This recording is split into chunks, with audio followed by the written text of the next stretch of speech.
এখন আমরা ও নাম্বার অঙ্ক উঠাইলাম 4.2 নাকি? তাহলে এই জায়গায় দেখো এ কাকে ধরবো আমরা?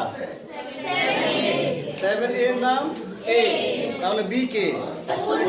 4b হচ্ছে b। তাহলে আমরা ওই পাশে যাই। 7a plus 4b, এদিকে কত আছে? 4। কত লিখবো এই জায়গায়?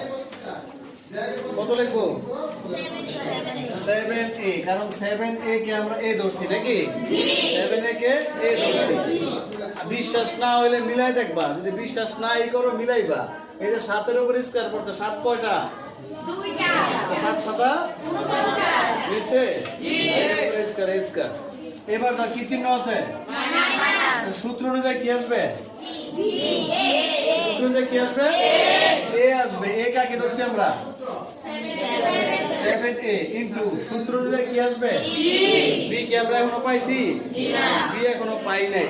আচ্ছা, না পাইলে শূন্য স্থান রাখো। কি চিহ্ন আছে? প্লাস। এবার 16 20 করে বাঙাইলে ভিতরে কি লিখবো? 4b লিখবো। 4b। ছেলেরা একমত কিনা? জি।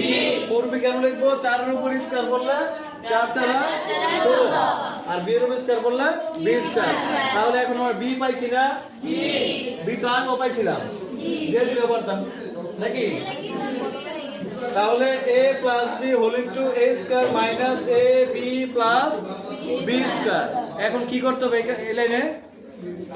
একটা কাজ বাকি আছে।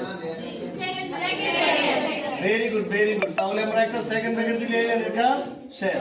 তাহলে কি সূত্র পাইলাম আমরা? a cube plus b cube. তাহলে a ধরছি কাকে আমরা? 7a সূত্র অনুযায়ী প্লাস, আর b ধরছি কাকে? 4b। ঠিক আছে? জি। তাহলে ধন্যবাদ।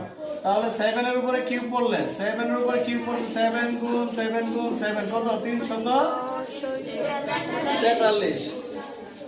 343। আর এর উপরে কিউব করলে a কিউব। কি চিহ্ন দিছি? এমন দেয়া যায় কিনা? প্লাস। তাহলে 4 এর উপরে কিউব করলে 4 কয়টা? 3টা। তাহলে কত হবে? 64। আর b এর উপরে কিউব করলে b কিউব। ধন্যবাদ।